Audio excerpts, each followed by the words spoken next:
My name is Nick Lawrence. I own and operate Lawrence Family Farms in Baker County, Georgia. We grow primarily peanuts and cotton.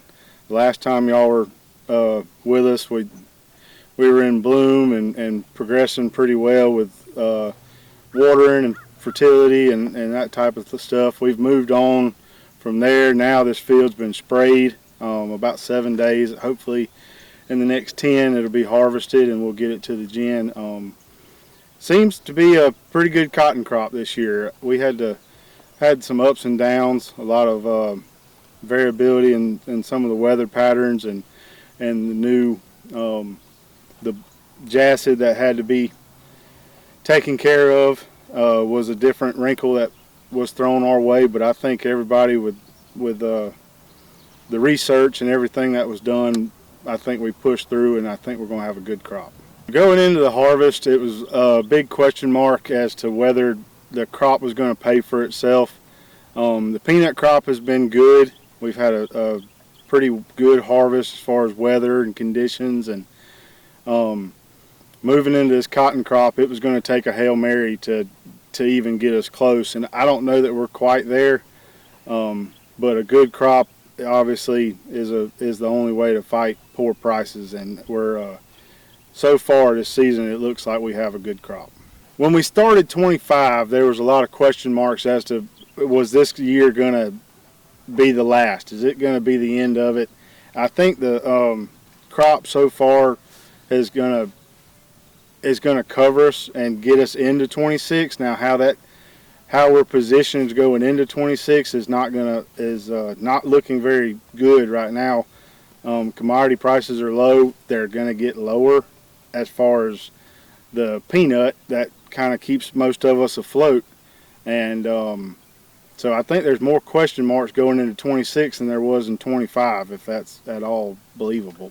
If we get some assistance, it would be very, very helpful. Looking at trying to catch us back up. I know me and a lot of other farmers are rolling over from year to year just to try to get to a point where maybe we find something a little more sustainable.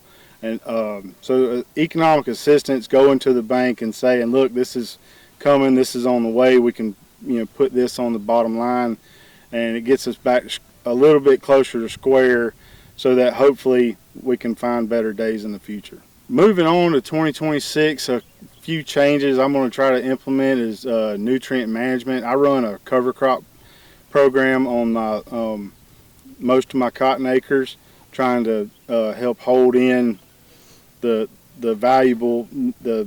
topsoil that is so valuable to us.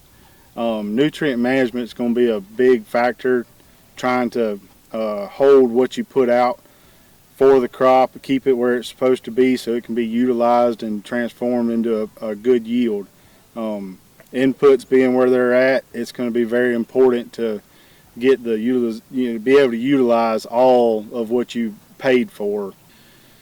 So I'd like the consumer to know that the cotton that I produce is produced by myself, me and my family, and it's on my family's farm, and that we, from start to finish, from land prep to seed placement to fertility and irrigation and harvest, that it's all been done right here in Baker County on our farm, and that it just, from start to finish, where it came from.